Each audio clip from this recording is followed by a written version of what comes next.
Hey everyone, welcome back to episode 2 of Frame Drop. We're your hosts. Tyler Graham, aka my 22 cents. Moises, aka Quachimoto, aka Big Nintendo Hater, aka The Quach. Kenny, aka Vi Monkey. So, for today's episode, there's been a lot that's happened since the last time, but we're going to start by talking about the Switch Reveal Direct, which we all watched. Um, I guess I'll give my quick impressions. The actual Direct itself, although not necessarily one that I was as hyped about as the 2017 Switch Direct. I definitely, still enjoyed it, and I feel like, as with most people, much of the disappointment slash controversy slash angst didn't come up until what we saw after the Direct, which was the pricing information. And obviously, since that point, all the pre-orders have been indefinitely delayed, and we are still waiting to see what that looks like. But I guess just to quickly talk through the highlights, I mean, we saw the new Mario Kart World, looks sweet. We saw Donkey Kong Bonanza, which also looks great. And Masahiro Sakurai, his mysterious project, was confirmed as Kirby Air Riders, so that looks great. And then there was a lot of other things in there. No 3D Mario, which was surprising. I mean, if you go watch our previous episode, you'll see how far off we were with our predictions, especially my own. But one Yeah, prediction especially with that was correct, our very own Tyler actually got the release date right. So that is going to be June 5th, unless there's some terrible catastrophe that delays it. Um, yeah. So Moises and Tyler, what'd you guys think? Well, Tyler, I'm gonna myself. let you start off, bro, because you got that prediction right. I was about to say, like I feel like I'm more Japanese because of it. Like I understand how they think. I know what their plans are. Once you get into the mindset of okay, what's gonna make me the most money? Because this is what we're starting to understand the mindset of Nintendo is now. What is gonna get them the most money? They're not about this fun family oriented, nonsense. No, they're in this for the bag. Okay, so that's how I knew it was gonna be that day. I just felt I was like, if I was money hungry and I didn't care about my customers, what would I do? And that's what I got. Wow. Um, Listen, here's what I'm gonna tell you. Shout out to you for getting that prediction right. That was pretty legendary. Thank you. I do think it's insane that there's no 3D Mario game on the horizon, That we know but of. yeah, that we know of. That was announced in that moment. Mm-hmm. But Mario Kart World looks really good. Donkey Kong Bonanza visually looks very good. Streets know I have my opinions on Yeah, what I ridiculous think the point opinions. of the gameplay is. I'm not sure what the point of the game is, but it looks good. So you can definitely see there's quality to these games, but the price is a separate matter. We'll certainly be getting to that later. Um, yeah, I mean, we didn't really talk too much about the specifications or its features, but I guess the standout thing that they wanted you to know about with the Switch 2, outside of attachable Joy-Con and the fact that games are going to run much better, up to 4K, up to 120 hertz, whatever, 120 FPS. We finally saw what that C button was all about, and I guess I got it partial credit, but we'll just say no credit. It is only going to be with regards to like a voice chat sort of scenario.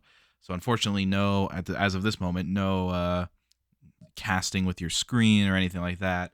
Although download play and casting that way is actually in it, but like no traditional double screen that I was hoping they would go for. We have a voice chat button, which I think is cool to see. A 8 frames per second game capture like share, That was um, terrible.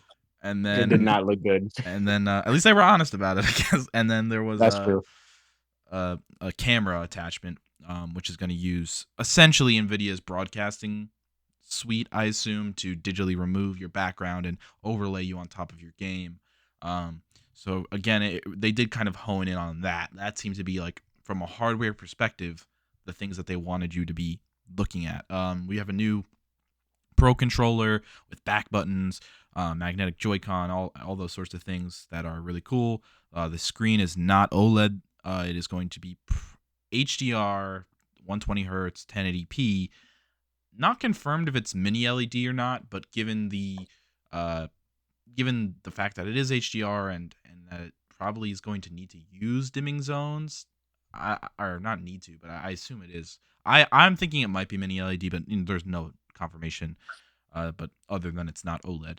And yeah, I mean that's about it. I mean there was a lot more software shown than we will discuss today. I think we'll quickly mention the standouts. I mean Elden Ring was there, which was we predicted. There was you know a few other titles. Final Fantasy remakes going to be on there. Lots of Cyberpunk. yeah, Cyberpunk, like lots of AAA third-party games that could not happen on the Switch 1, and if they were to happen, it would have been through the cloud gaming, um, which is up to your own preference. But the input latency that's involved with something like that, I would never, I would never do something like that personally. It is But trash. yeah, Let's keep it a buck. let's keep it a buck. So we're getting to see that actually running on the hardware itself. We're getting these huge titles. So even if we were to just generalize in that sense, something that's pretty exciting.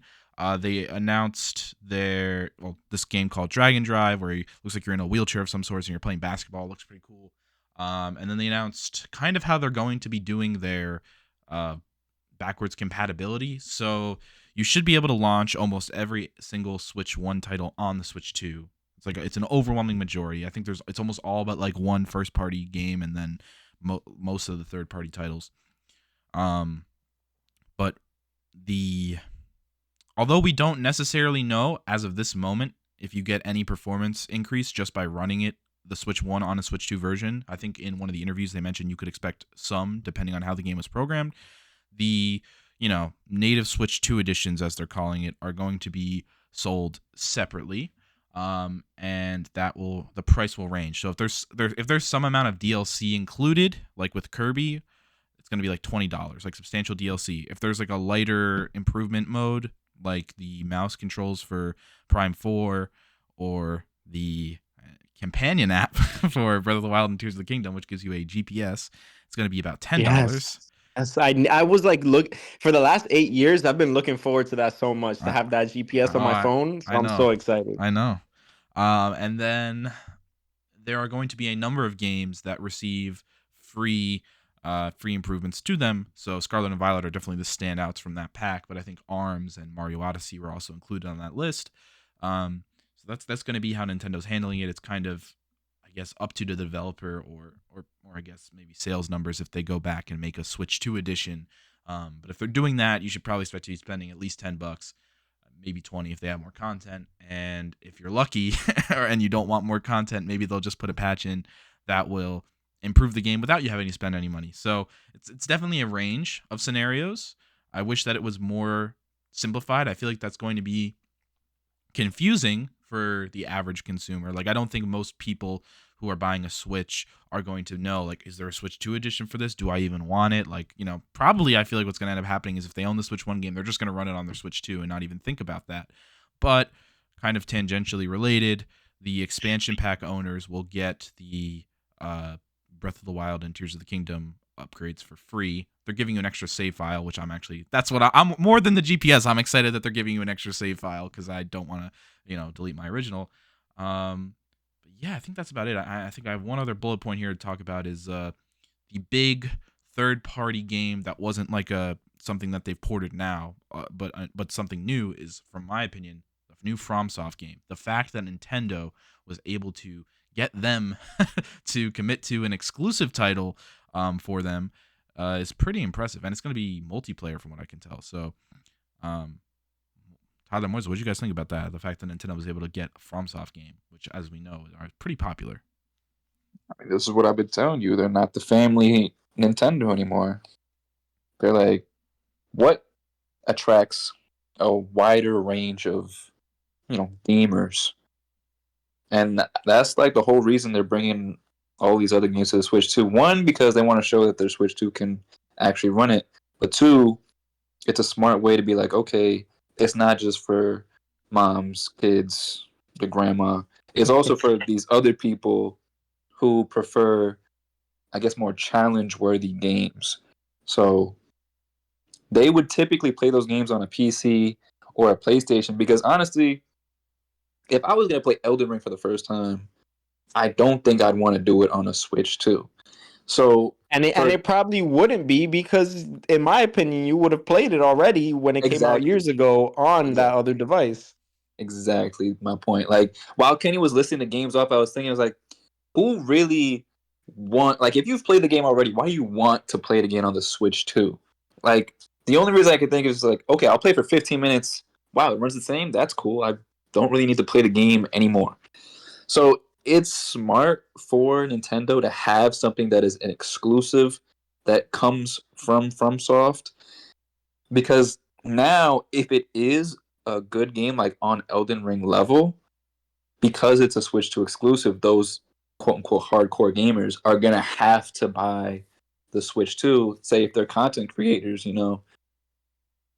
they're gonna have to buy the Switch 2 and play the game, stream it. So yeah, That's a fact. Unless they want to wait for however long until it becomes a non-exclusive and it comes on PC, which I'm exactly. sure it eventually will, but it'll be a time locked exclusive, which, yeah, like you said, I completely agree. I think it's crazy. A From Software game. FromSoft continues to further themselves as one of the goats, one of the pioneers of just like this game system. All of it, Elden Ring, Dark Souls, Bloodborne, all these games that continue to build up on the same concepts and somehow are getting better each time. Like it's big, and it's multiplayer. That's big. So it's exciting.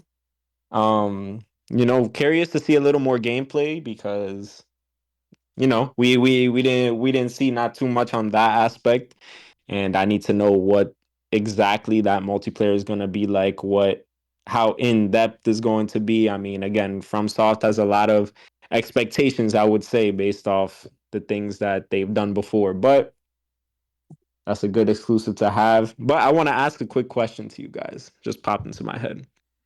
I already know the answer, but for the audience, let's put it out there. Will you guys ever use the chat feature on your Nintendo Switch 2? Yes. Yes, I think so. Again, I don't think for like, well, there's a few things I want to respond to. First, I'll respond to Moises' question, and I'll say, yes, I do think I will end up using it in limited capacities. And in my mind, what that comes to is like if I'm in a Smash Brothers lobby or Splatoon, if I'm trying to play ranked with a group, that is probably where it will come into play. I don't see myself using it as my main chatting app, obviously. Like, that's not how I see it being used for me, but I do see me getting some level of use out of it. If the Mario Kart Direct happens this week and there's proximity chat in Mario Kart, I think proximity chat makes every single game 10 times funnier. So I would totally be down for that. Like Uh, somebody chat in Mario Kart would be ridiculous. That'd be insane. yeah, like that would be I would be very really jazzed if that happens. But yeah. And then I want to quickly just respond to something Tyler said earlier. I think you're right. Like if you own a PlayStation or a PC or an Xbox and you've already played Elden Ring, I still think there are going to be people that double dip. Like so many people love that game that they might double dip Yeah. to be able to just play it on the go portably. Yeah, that portability. Yeah, but Yeah. I think there's just what is it, 150 million users on the Switch.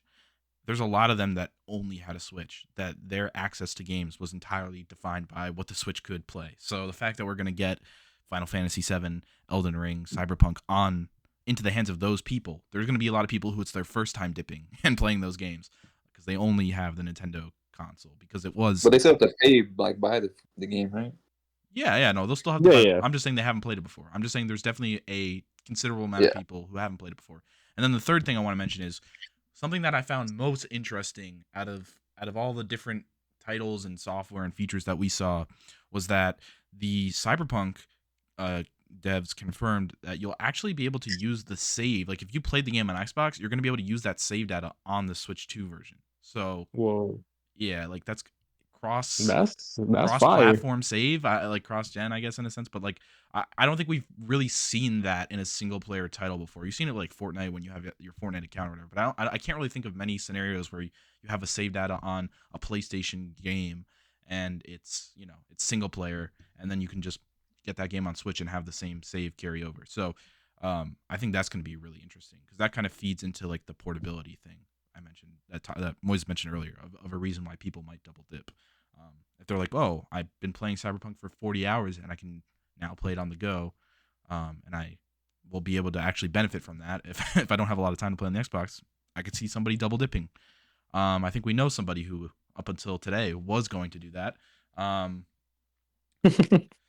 what else? Oh, I had a question about the C, but Well, Tyler, you want to respond to Moises' question? Are you going to use it? I assume the answer for you is no.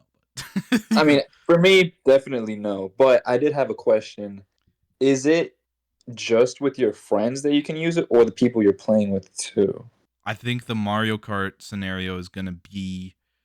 I think if they have proximity chat on Mario Kart, that's where we'll get our answer. Right now, I think they're positioning it as your friends because I think they still want to maintain like safety. Like they put out a parental controls video. Like they want to make sure that like this is why it took them so long to do it in the first place. They want to like protect their users, make sure that parents feel they're a safe, family friendly option.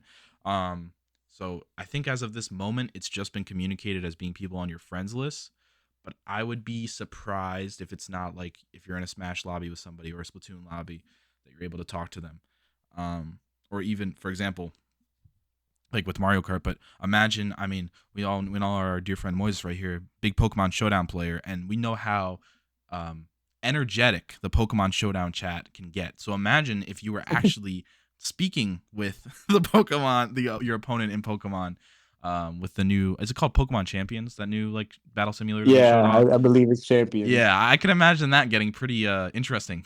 So if you're able to I speak, think it's for the best of everyone if there's no chat option there. Moises is gonna get sentenced to life if there's void chat. Hold on. Well, the thing is, I was just thinking that made me think about proximity chat in Mario Kart, or like, yo, imagine a Smash lobby yeah, and you're like 1v1ing someone. Like, imagine you went on like quick play or rank, whatever it is. You run into someone, they smoke you, and you're like, yo, I want the run back. You challenge them, you get into a lobby. Yo, I'm not gonna lie, like I hate to see Kenny on that side. It's mm. like there's moments like that I'm thinking about. It's like if it could get used that way, that would actually be crazy. One of the reasons that I find myself not being, as tilted by Splatoon as I am with other games is likely due to there being no voice chat. Because I think if you heard that you're getting smoked by like an 8-year-old, or if there was the ability to like flame each other, then you would definitely, it could be a lot more toxic. So maybe there won't be voice chat. Although people still find ways to be toxic without voice comms. So, Yeah, the spam crouching, bro. yeah, Oh my spit god, tagging I and other things. Yeah. Triggering. almost lost a couple controllers to that. Hold on. So I think that kind of sums up our Switch reveal feelings. I mean, we were definitely more passionate and detailed the day of, but we've had some time, I think, to mull it over. One other thing I think quickly before we transition is we didn't really talk about the GameCube functionality they're going to be adding. So only on Switch 2, um, Nintendo Switch 2 users will be able to play from a select library of GameCube titles, just as is with N64, NES, SNES on the prior console. And you'll also be able to play those as well. And they're releasing a controller like they did with the other ones. I think the launch games are F-Zero, Wind Waker, and Soul Calibur, the one that had Link in it. So that's pretty cool. Yeah, GameCube definitely one of my favorite consoles of all time, and I think it has some of the best titles. So yeah. Anybody else have any thoughts on that or no? On the Switch Not or really. On the On game the on the GameCube.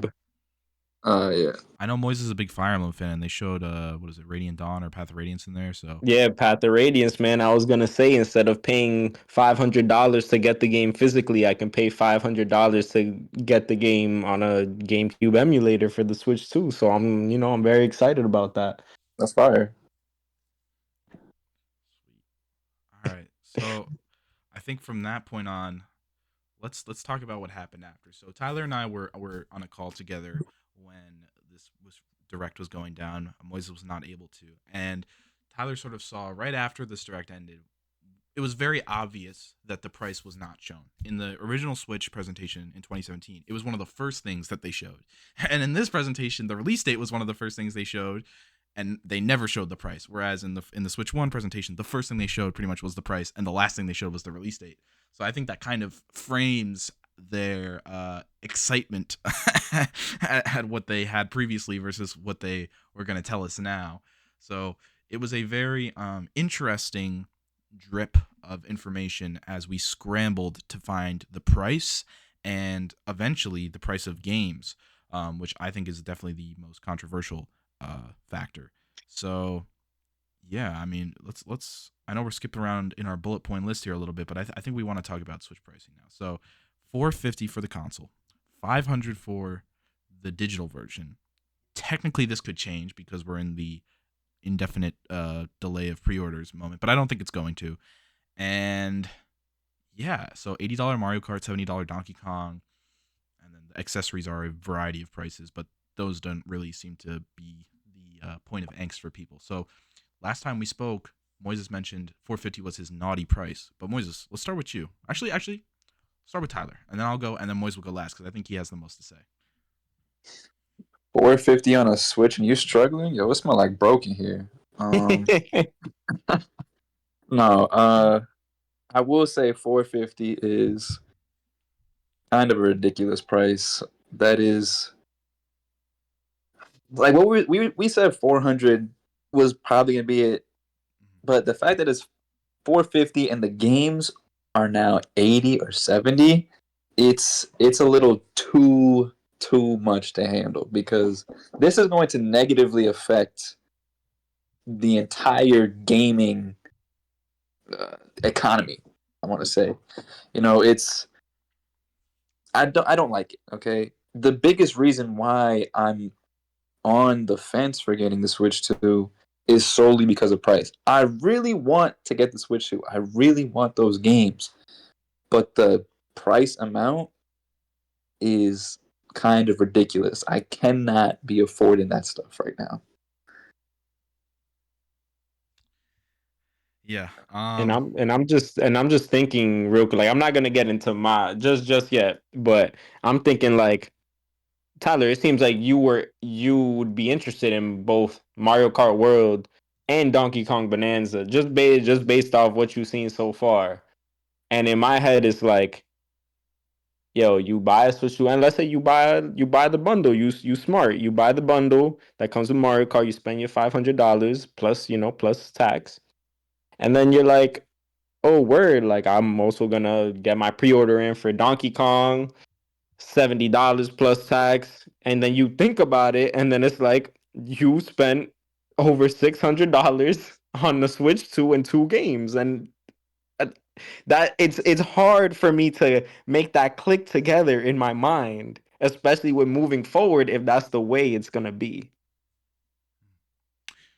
I feel like we all actually have a very interesting like perspective and on the price here because I think Tyler is like he's bought Nintendo consoles before, but as we talked about last episode, he's not like the most dedicated Nintendo fan. So you have somebody who is a prospect, somebody who is open to it but isn't like a loyalist. Where I would consider myself the loyalist who's buying it no matter what. Tyler's like, I would want to get this if you convince me, and Tyler is convinced on quality, but the price is holding him back. So you have some gamers like Tyler who they're not bound to the console, but they actually are impressed on a quality level, on a software level, and they are on the fence. And I think that should be frightening for Nintendo.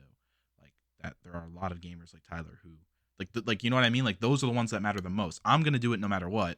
Tyler's somebody you need to win over. So like you should be scared if they're like impressed by your games, but they're still on the fence because of how you priced it.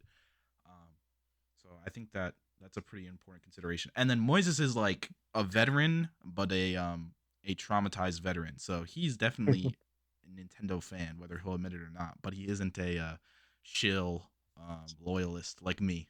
So for me, I can't. I'll be honest. Um, they would really need to like price me out for me to like be like no, because in my mind I'm like I'm getting it no matter what. But I was definitely when we had to scramble to find out it was 450, I was definitely like surprised because 400 seemed like a given. Like I think everybody in the sphere, even business analysts, who it's their whole job to predict the price of this thing, they were all set on it being 400. Like everybody seemed to be like, all right, that's enough. Where like you're kind of pushing up there, but it's like it still seems like reasonable.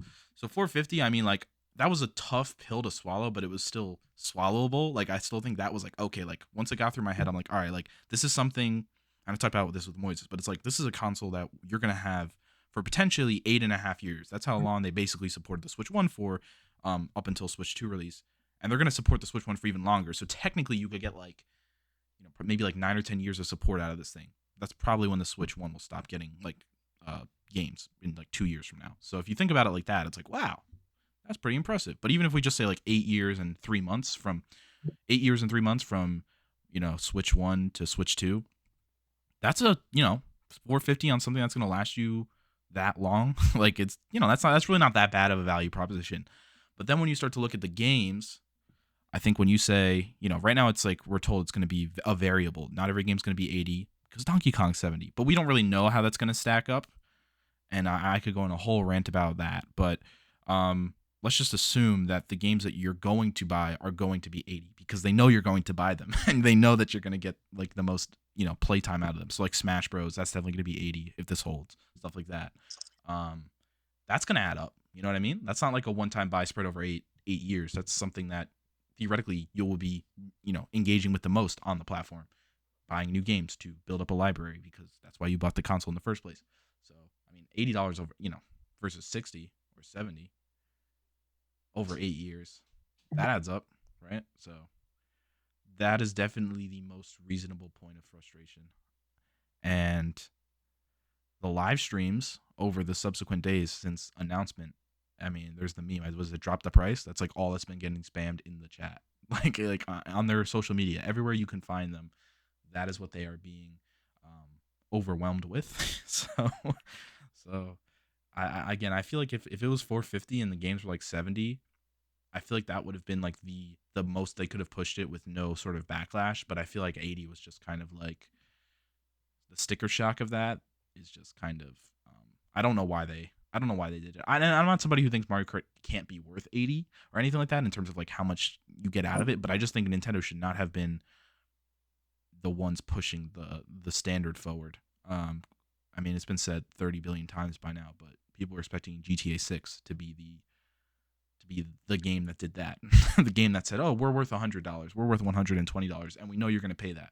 But I guess Nintendo wanted to get out in front of that. So, for the Switch 1 generation, they besides Tears of the Kingdom, they were locked at 60 where halfway through Sony and Xbox stepped up to 70. So I think maybe they wanted to get ahead because they figure, oh, by the time the Switch 3 is around, the Sony and Xbox will probably have released their next generation and raised it to 80 anyways. Let's get in front of them. That's probably some of their internal justification, to be honest. But I don't know. I just think it doesn't hit people well. But I'm a shill, so it doesn't really matter what I think. Now to the main event, the one, the only. You love to hear from him, Quachimoto. Take us away. Listen, I'm gonna keep this short and sweet, and then I'm gonna just launch us into our. I'm gonna set you up for the next thing, but I'm gonna keep this part short and sweet because obviously, based on last week, based on what I've said so far, people should already know my vibe. I do not like paying a lot of money for things. There needs to be a true elite reason as to why this thing costs this much money, and the amount, obviously, again, it's all subjective. That's the thing. That's what these two have been telling me for the last week.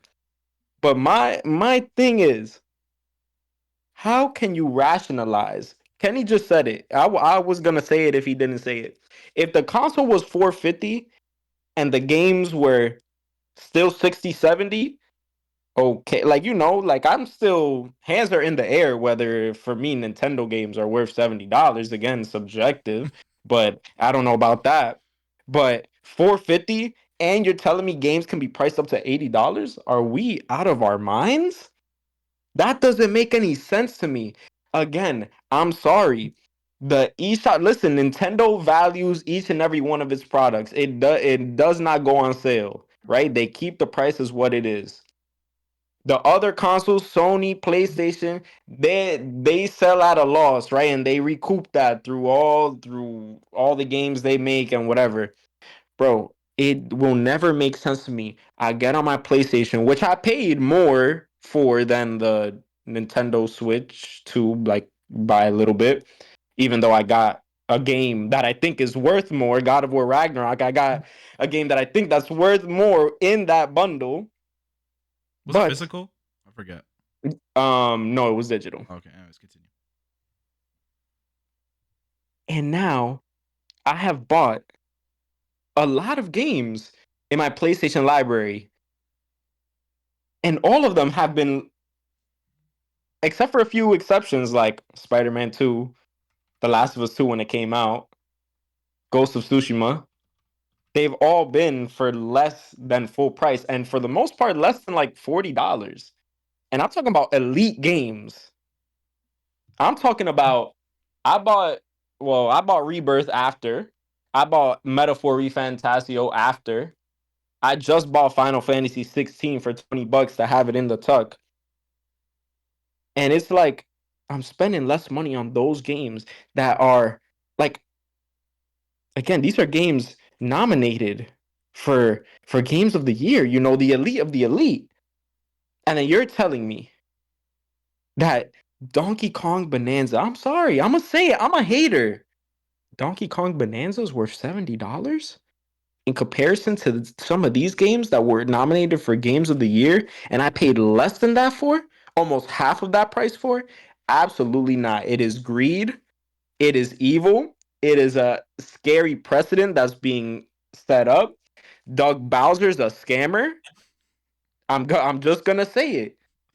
Oh, we want people to enjoy whatever rung of the ladder they climb up on. No, stop talking to your fans like they're just gonna go for whatever you're saying. But they It's are, crazy. They are, and because I'm part again, of at that the end of problem. the day, But they are. to me it's scary. But yo, I cannot rationalize it. Mario Kart World, my guy, the game looks good. It don't look that good, and we're gonna see in the direct to see if they have some other stuff that's gonna knock our socks off. But there's no way in this current state that either of you can tell me that Mario Kart World is worth $80. Unless it comes like you pay that price knowing that there will be no DLC that you will have to pay for, there is no way that that game is worth $80. Two questions. Inflation. One, was Final Fantasy 16 physical or digital? I'm just wondering. Physical. Okay, that's good. And then two, this is more of a statement. I think it'll be really funny because you put a little assertion there, like there's no way Donkey Kong is like a game of the. If Donkey Kong wins game of the year, that's gonna be so funny. Um, Okay, yeah, that I would crash out. That would be another crash out that you will okay, all witness. right. Yeah, I mean, again, like I'm chill, so like take what I say with a grain of salt, and don't really like, you can just cast it out if you choose to. But if I'm trying to think of why they justify it, like outside of the fact that Mario Kart 8 is in the across Wii U, Switch, it's one in the top 5 best-selling games of all time. Like from my mind, I'm like that game got released in 2014 and it got DLC over the years, and it randomly got DLC at the end of its lifespan, and that ended at the end of 2023.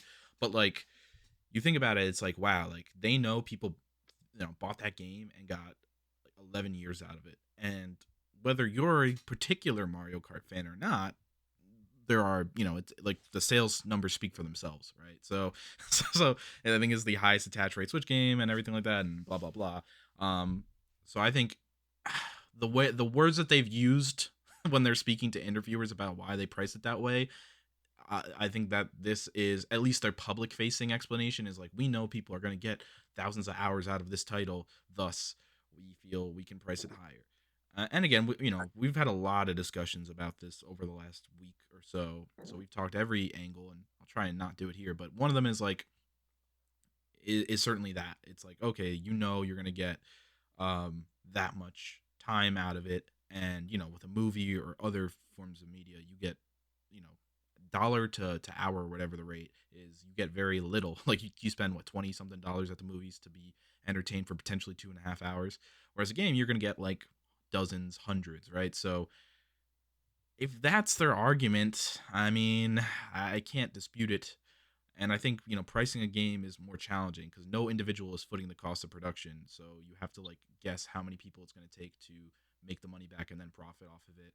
And I feel it's very like we just assume standards, but that doesn't necessarily reflect runtime or enjoyment or perceived quality. Because I feel like it's very difficult to price something like that. But I don't know. I think if I were to just try and give like 2 sentences, I'm gonna get it no matter what. So once again, disregard my opinion. But I kind of agree with Moises, and it's what we talked about, where it's like if they want to quell people and not change the price, they need to say that all the DLC is gonna be free. I think that's the only thing they can do to make people like shut up. It's like, oh, I'm gonna play this game for maybe 10 years, and I'm not gonna have to spend money on DLC. Like, okay, like that's the only thing I can think of that would get people to like not just stop spamming drop the price as much as they are. But yeah. Tyler, real quick, anything else you want to add before I transition us? No, I mean, y'all got it. I basically agree with both the things that you guys are saying. But yeah, just you can take us to the next topic. All right. So although not, it's still connected, but our one and only Kenny did manage. He did manage to get a ticket to the next Squid Games. And by the next Squid Games, I mean he was one of the few lucky people, even though there's a bunch of people that were allowed to do it, but he was one of the first. I I'll was say the that. first session. I was literally the first public session. Like, so if you weren't a part of NBC or gaming media, that was me. Like the first to play it. Nintendo heard his cries last episode. They heard him say, Nintendo, you are my everything. Please give me something, and I will be yours forever. And you know what? They did oblige him. I will say that they did hold him down because he won the lottery to go get hands on the Switch 2. And listen, he experienced a lot of things, and he's gonna give us a quick run through of all the things that he saw, and he's gonna help let us know. Does it seem valid? Worth the price? What we talking about here? He's gonna let us know what he experienced and how he escaped the Nintendo ninjas. Talk about it. All right, so I will. Yeah, again, I'm going to release a video on my own channel with like I took a lot of footage. I'll try to not be too long if I don't have to be if it's going to be in that video. So yeah, I won the lottery like Moises said for the first public slot, which was Friday in New York. Was it April 4th, I believe, and it was for 2 p.m. I showed up about half an hour early, maybe a little earlier than that, because I was expecting not that there'd be like hundreds of people there, but that if I showed up later, I might get stuck in some sort of line. But that was not the case. Uh, Walked right through. There was a lot of Nintendo employees in Switch 2 shirts, and they were all very, very nice. Everybody there was really nice. They'd clap at you as you walked through different rooms, everything like that. Um, and so yeah, we signed a bunch of waivers, like saying like we could be used on social media and marketing, which will come up in a little bit. And then we were let through these two doors in this first room that was like a big Switch 2 room with like a front desk with like a bunch of employees. There was these two big doors, and once we walked through those doors, we were greeted by more Nintendo employees clapping for us, and it was our first moment where we were able to see in person and touch the Switch 2, which they had a few number of people on the right hand side, one per sort of station, letting you come up, touch the Switch 2. It was a non-working version, but in terms of like you wouldn't be able to just run out with that and play games on it, but it did have all the magnetic stuff working and everything like that, and you were allowed to detach, attach, retach, whatever. Pick it up, compare it if you brought your Switch, which you've seen probably a lot of photos online of people doing, the sizes between the two. Talk to them, ask them questions about it. And then on the opposite side, in glass cases, there was a bunch of hardware. So the new GameCube controller, the new Pro controller, the new bundles, like everything that you could think about in terms of physical hardware was featured there. And then, as Moises mentioned, there was a door between those two glass cases of hardware, and there was Nintendo employees coming in and out of that area, and there were certainly high level business Nintendo employees there, like high ups for sure were there, in addition to probably like the developers as well. And so, we were there for a little bit. We weren't allowed to move forward to play it yet. We were just kind of allowed to like look at it and touch it and take photos and blah, blah, blah. And then once our session really started, there was a sort of kickoff announcement saying, hey, you guys are the GOATs. You're the first to play this thing, blah, blah, blah. We're in a moment, find a partner, and we're going to let you play the new Mario Kart. So we stepped through, and I found a buddy, because like you just had to find a buddy. Stepped through and played Mario Kart World. At first, it was just me versus the other person I was playing at the station with, and CPUs. And then it was some time solo with the Switch 2 and handheld. And then after that, we kind of played a couple races there, a couple against each other, and then a couple on the handheld. And then after that, we were moved upstairs where we played the new, I think it's called Knockout Tour, but it's essentially a battle royale version of Mario Kart. And so you have up to 24 people all playing together.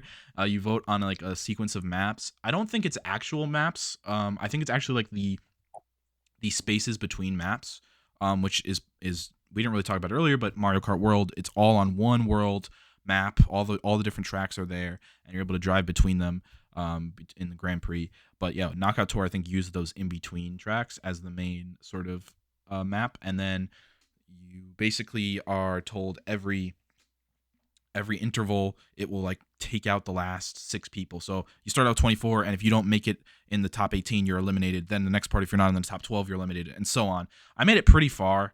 I made it to about I think it was top 8, or when they eliminate after the people after 8th, that's where I was, and that was either like 3 or 4 eliminations in. So I had a lot of fun with that. I know I might not be like really passionately going about each part of it because I'm trying to be concise, but that was incredible. And then after that, we were sort of ushered up into another upstairs area, or actually, sorry, it wasn't upstairs. We were ushered to the side, and in this room, we were told you're going to be playing the new Donkey Kong game at 4 p.m. And until that, you have kind of a free roam area. So many of the Switch 2 games that were featured in the event, or the direct rather, were in this free roam area. And you had, and most of them, basically, we had like 6 slots on like a badge, and most of them would use a slot on your badge. Some of them didn't. So Tears of the Kingdom, Breath of the Wild, Switch 2 versions didn't take up a badge slot, but most of the games there did. So then I spent some time playing through different games. I started out with Metroid Prime 4. I played with the mouse controls. I believe it was the 120 hertz version of the game. Lots of fun. After that, I played the GameCube with the new GameCube controller. Actually, I played Wind Waker. I could have also played Soul Calibur or F-Zero, but and I think they actually also had Super Mario Strikers there, but I was set on Wind Waker as the Zelda fanatic. And then I played Tears of the Kingdom Enhanced, and while I was there, the official Nintendo photographer took a bunch of photos of me and was like, "You're my superstar," and blah blah blah, because I was wearing a Tears of the Kingdom shirt and I had a Zelda backpack, and I had to hide my Spider-Man phone case from the shots because they can't show Spidey off. And then I played Mario Party with the mouse games. So like they're making a Switch 2 edition of the new Mario Party Jamboree with mouse control games. So there was like a wind-up car jousting thing, which is pretty cool. There was a like reverse Jenga where you're stacking up to build the highest tower. And then there was basically, it was just air hockey, but with Mario characters in a shell, and it was a lot of fun.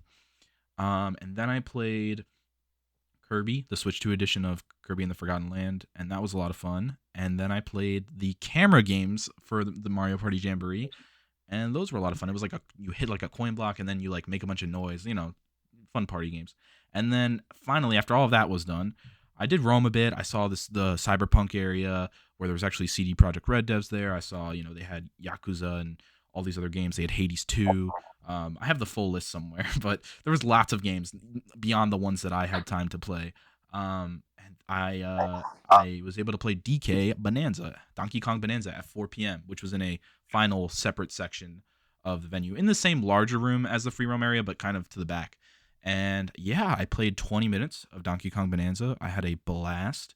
And then after that, I was sort of pushed towards the exit-ish area. They gave me this really cool backpack, a sticker, and then they once again, this whole time I'm walking through different areas, they're like clapping for you at every point. So even on the way out, they're clapping for you and cheering, whatever.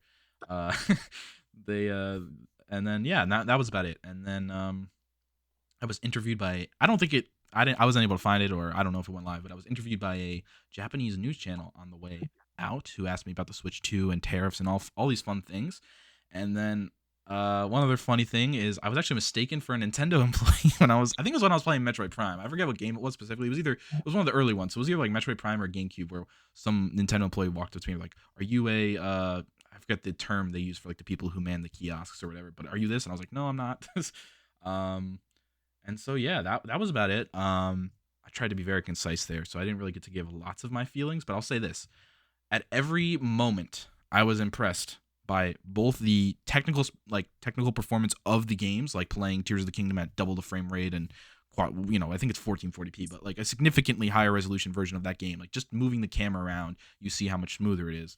And I'm never somebody who, like, unless it's a competitive game, I'm not really getting upset by low frame rates and like, oh, I can't play this. There are people who just will refuse to play a game if it runs below a certain threshold. That's not me. But I'm certainly like somebody who can notice it. And so I was like, wow, like this is really impressive. Like the draw distance I think was drastically improved and stuff like that. So I was like, wow, like I still love this game either way, but it's awesome that you can now experience it this way. I think the magnetic Joy-Con were really, really cool. I think it is just a much better way to handle that. Like the rails, like you can kind of wear down those parts over time and it becomes looser and stuff like that. That's not going to happen in this case. The Switch 2 itself, I was expecting it to feel pretty heavy because it's larger, but it actually felt lighter or about the same as the Switch 1. For me, I perceived it as being lighter, but I'm not sure if that's objectively true. But I think it's because, let's say it was the same weight. It's now, it's not as dense because it's slightly bigger. So I think that could be a part of it. Yeah, the new Pro Controller was great. I mean, I don't want to rant for 20 minutes, but I'll just say this. Like, I'm sold. Like, I was already sold in some senses, obviously, but, like, there wasn't a moment I was playing it where I was like, I wish this was here, or I wish this was a little bit better. Outside of, and I did tell them this, I'm a big Diddy Kong fan. There was no Diddy Kong in the Mario Kart game. There's like 84 characters in there that we know of right now, and a lot of them are different costumes, but no Diddy Kong. We got, like, Penguin, which is a goat. I'm happy he's there. We got, like, Dolphin from Dolphin Shoals. We got the Moo Moo Meadow Cow that's been trending everywhere. We don't have Diddy Kong. Diddy Kong has his own racing game, guys. If there's any Mario character that should be in Mario Kart besides Mario, it should probably be Diddy Kong. And I don't mean from like obviously Luigi should be there over Diddy Kong, blah, blah, blah. But I just mean from like who actually has like skin in the game of being a racing affiliated character? It's Diddy Kong. So I'm not really sure why they're so anti Diddy Kong these days. You can only speculate. But I will say this. Mario Kart 8, like I mentioned earlier, 2014. Diddy Kong was not added until the very last DLC patch in late 2023. So it took Diddy Kong not almost 10 years, 9.5 years to get added to the previous game.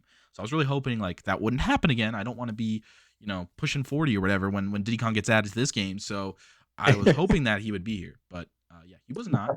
And then also inside of Donkey Kong Bonanza, I mean, we only saw like a small, like we got to see of Donkey Kong Bonanza what they wanted us to see. It was a demo, obviously. So we were told there's like this large underground environment that is the main setting of the game, and we weren't able to go there. We were able to, like, when you would go down there, it would pull you back up. So maybe he's down there somewhere, but I was hoping that I might spot Diddy Kong in that game, and because Cranky Kong was in the demo, and you could spot him, but no, and there were other monkeys in the demo that were not Diddy Kong. So that was my one disappointment. It's like, man, I just want to see Diddy Kong, but like that's like that's a request. That's not actually reflective of how I feel.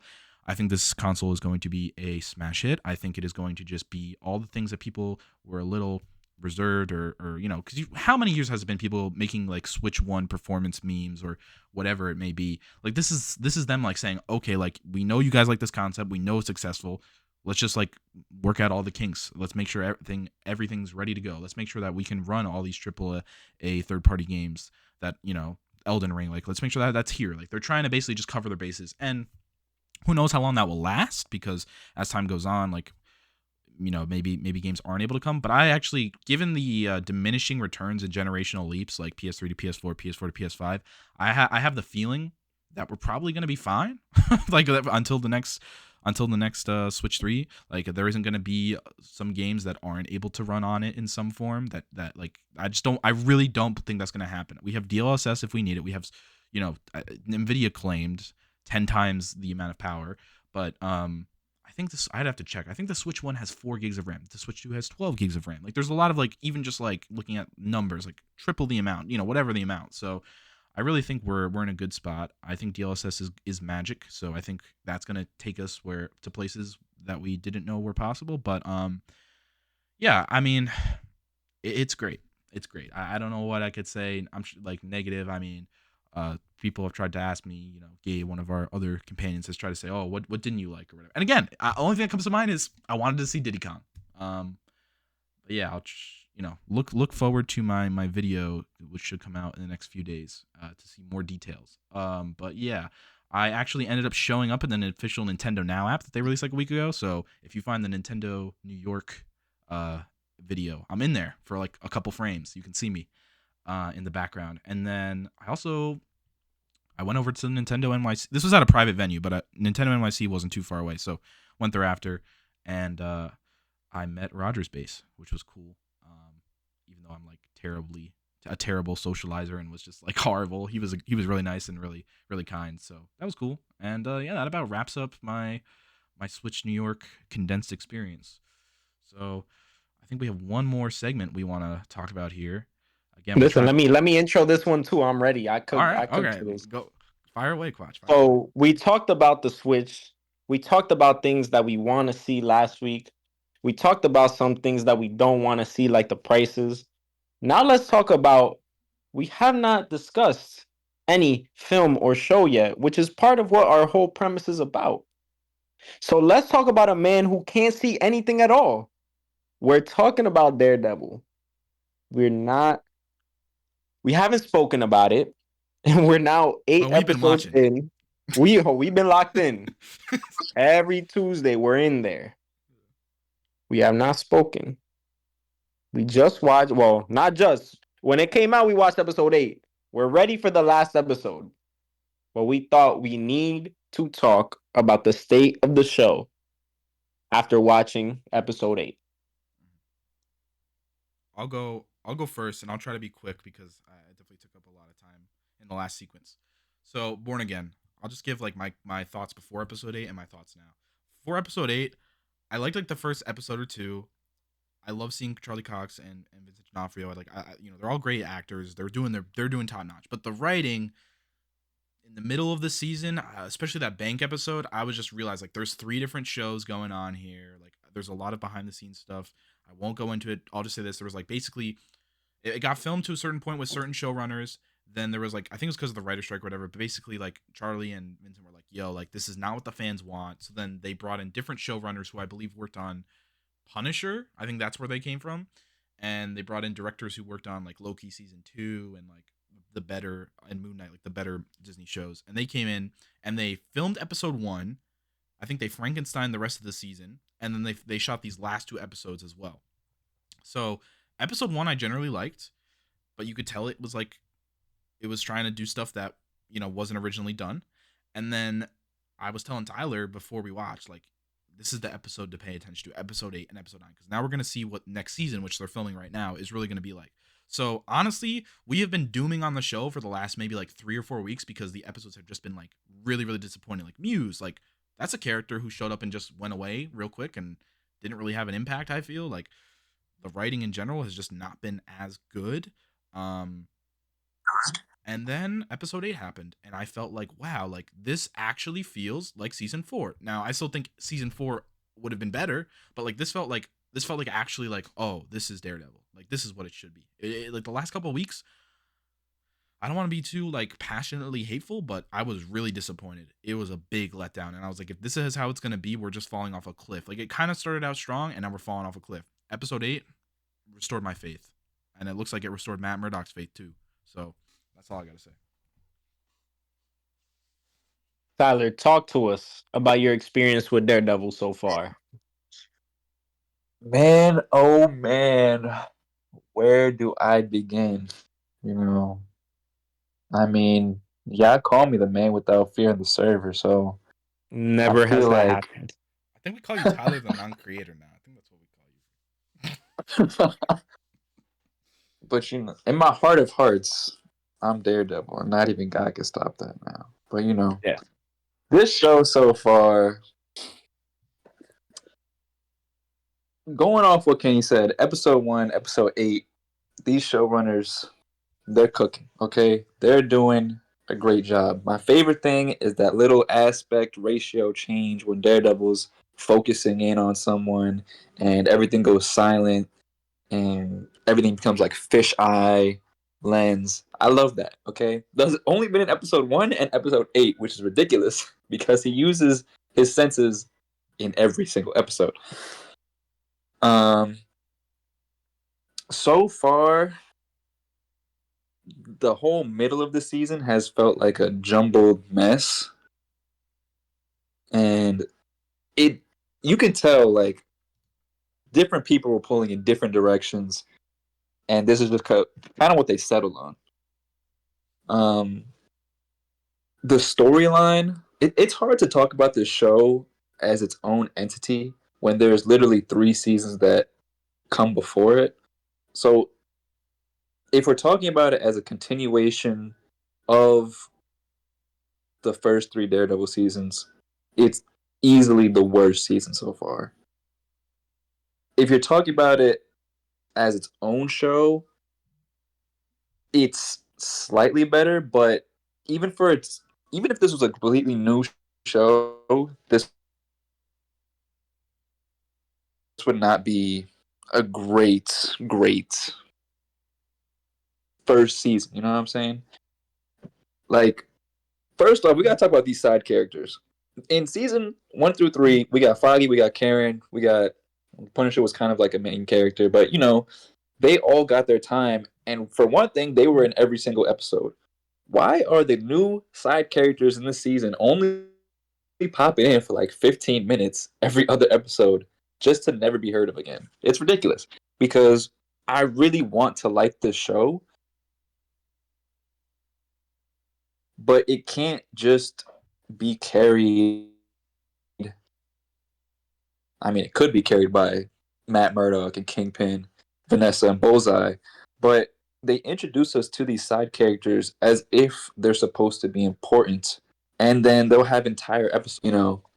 And even in episode, I think it was like 4 or 5, where he's in the bank sequence, Oh, I hated that. it was just him. He was the only character that we knew from past Daredevil seasons that was in that episode, and it felt completely disconnected from the rest of the show. It was almost like they had that episode and they're like, well, it's a good episode. We don't want to just throw this out, so let's throw it in the middle of the season somewhere. And it was really weird because that was the 2 episode drop night, and I think we talked about this when we watched it on that Tuesday that they knew those 2 episodes were not that good, They which were is why they dropped stinkers. them. Yeah, they were saying. Well, I will say, yeah, the solo episode where he's in a bank. I know you don't like that at all because you want the plot to be driven, and I agree. Okay, if we're looking at the season as a whole, every episode should have an element of plot driving force. That episode had zero. Now, if it was like a spin-off episode, like a special Daredevil episode, I think that would make it would be considered a great episode. But that's a conditional, and you can't really work with conditionals in a season because then it's like you get too off the tracks. You know what I'm saying? So Oh, I know what you're I saying. like that episode. Yeah, I like that episode. But for the season, what and this is a very important season because it's the first season where Disney has taken over the Daredevil show. So what they should have done was just solely committed and focused on making sure they have good plot to keep their viewers uh, entertained, keep them locked in. Because it's only 9 episodes, and they feel like they're shorter run episodes, right, Kenny? Like these are shorter episodes than the Netflix ones. Like they might be shorter than some and longer than some, but they're actually I think they are fairly comparable. Like the other like the other Disney Plus shows that we've seen, the first episode's 50 and then the next ones are like 20 to 30. This one I think has relatively maintained 40 to 50 minutes. I think it's like but I haven't checked on average, but it's probably comparable. It's probably comparable. If this was any other Disney Plus MCU show, I tell you, yeah, it's like half the amount of time. But this one, they've actually kept the episodes pretty long, for better or for worse. For better or for Okay. worse. Well, then my complaint is it feels shorter because there's a lot of moments that you will just forget about. What your brain is going to remember is what is important. And so I feel like they're including a lot of parts that are just kind of filler between the important sections. But in the original show, it felt like every moment was okay, this leads to this connects to that. This is going to take us to this part of the episode in the next season or whatever. It felt like it all connected so much more clearly and on a larger scale. This feels like it's just kind of touching on a few important things, and then everything else is just like, ooh, fun Disney Daredevil stuff. And they tried. So They tried to yeah, do that. This episode, like these new showrunners, they're trying their best. I think Matt narrates it. He's like, oh, like between Hector and the guy with the freaking food in the deli, and like they were trying to like pull everything together to be like, this is what makes him come back. And I was like, I know you're really trying, but I don't buy it because it was so jumbled. I forget the moment, but you guys know what I'm talking about, where he's like, oh, there was Hector, and then there was this, and then there was. And I was like, all yeah, right, but that I don't know. I wasn't sold on that vision, to be honest. But yeah, that yeah, was the new showrunners, I think, trying to do their best, to be honest. As you were saying, yeah, yeah. No, I agree. I agree. It's it's difficult to say where I'm gonna land on the show. It really depends on the last episode, how I truly feel, because I really liked episode one and I really liked the episode they just dropped. I feel like those are two of the best episodes of the season. Episode three, where it's all in the lawyer episode where he's just trying to defend White Tiger. I don't know. That one personally might feel like my favorite episode. I liked that one Uh, too. Yeah, I did That like was that a one. great episode. Four, five, and that was an six. Four, amazing. five, 6, and 7. I think where we really just like fell off a cliff. But at 1, 2, and 3 were they were solid for sure. Yeah, four episodes straight. It's just like, Yeah. what are we doing? We Yeah, just had I three gave up great hope. episodes. Like I was like maybe they can cook, and then they completely lost me, and now they got me again. They got my attention. Yeah, it was so weird. It was like, did you guys just fall asleep on these episodes? I don't know what Nah, happened. yeah, because it felt like three But shows. Like when the bank, like yeah, if the bank episode was just like a special like the wolf or midnight whatever, I forget, I'm forgetting the name right now, werewolf at midnight, whatever it was called. If it was like that and it was like, okay, this is how they're just releasing it because Daredevil's going to show up in the next Avengers film or whatever, and we just want you to know he exists in the MCU. That's what that episode felt like. It was like a soft reboot. It was like, hey, he knows, here's Mr. Khan because you've seen him in other stuff, and here's Daredevil, and he was doing a lot of expository dialogue explaining his backstory. Oh, I don't have parents, I'm an orphan, all that stuff, right? So I was like, okay, like, oh, I can't, there was a lot of like explanation of his character that like if you had been watching the last 4 episodes or if you'd watched the prior seasons, so like that's why it felt so wrong to me, like, and it was really bothering me outside of the fact that it was a bottle episode. But I don't know, I think using episode 1, 8, and hopefully 9 as an indicator, season 2 is entirely the new people season, so I'm hoping it'll be good. Basically anytime that Bullseye has shown up, it's been peak in my opinion. And then everything else is like, yes, Bullseye might be the second best character on this show. But yeah, let me just sum up what I've been saying quickly. So, what I like about this season, it still feels like it's coming off of the original 3 seasons, which is good. You know, uh, Charlie Cox, he's doing a great job. I can't imagine anyone else being Daredevil. He is perfect. Okay, he's doing a great job. Vincent D'Onofrio, he is Kingpin forever. Okay, Vanessa, Vanessa is crazy. Okay, but is she might be one of my favorite characters this season. Okay, she's been going crazy this season. Um, so yeah, I like that the cast is still doing a lot of good stuff. I like what they did with White Tiger. I like what that is going to set up for in future Marvel projects. I think that's going to be really cool. Um, I watched a lot of Marvel shows growing up, and White Tiger, she was there. She was there. Um, Episode one, I like the new visual styles they're trying. I think that's really cool. Let's see what else. The plot, I want to say I like the plot, but it there's definitely some parts of the plot where I'm like, okay, they're absolutely cooking with this. And other parts is like, oh, all right. Overall, I will say I enjoy the plot. I just want them to stick to it more strongly, I guess, instead of kind of jumping around sometimes. Remember when there What I was those don't like, cops with the Punisher tattoos, and that was the main plot point? the Dropped it. The Punisher logo on the bullet. Uh, Frank, we showed up to Frank for 5 seconds. It's like 6 episodes bro, yeah, ago. I'm sure. exactly. I was just about to get into that. Yeah. What I don't like, why did we only get Punisher for 10 minutes and he's nowhere else in the show? They are doing so much useless stuff. Why couldn't they just give Frank Castle more screen time? I don't really understand it.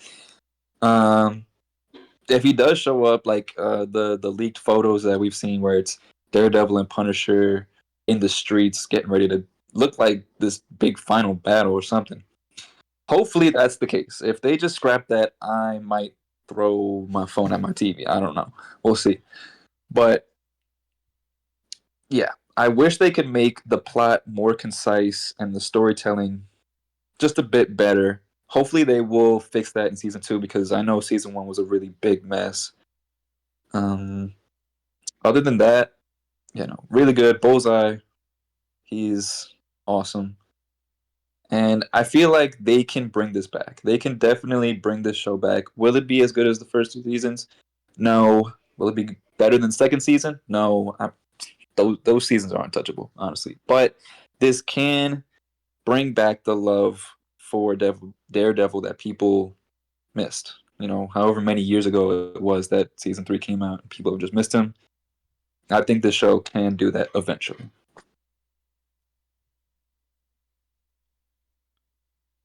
I think it was late 2018, so I think it's been about 6.5 years now, which is just crazy since season three It's a came long out. time. But Moises, you gonna round us out here?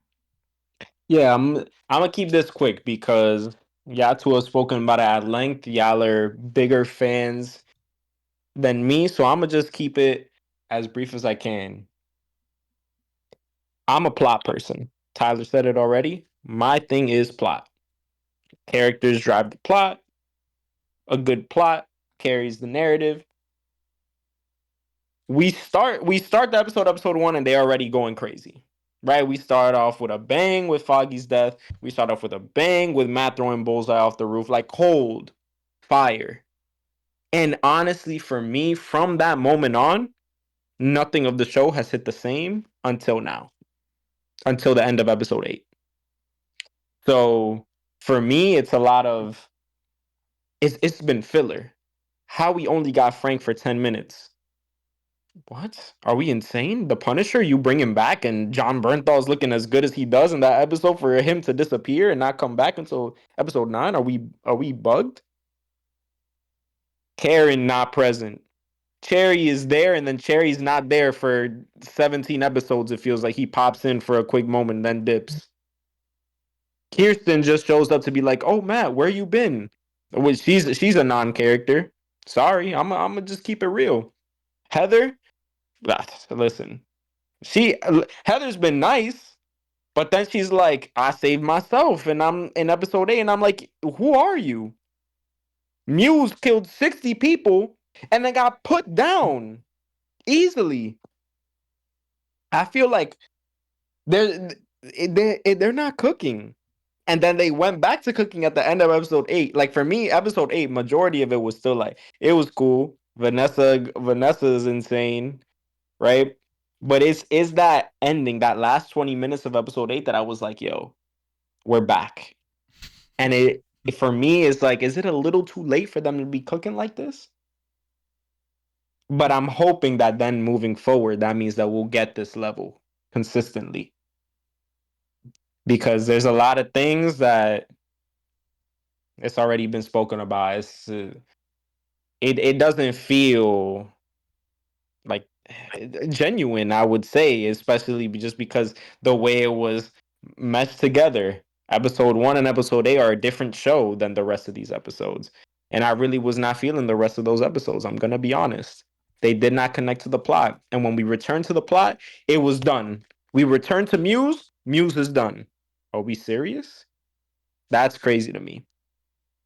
But I do want to say, Bullseye, Fire, Daredevil has been like he's always locked in.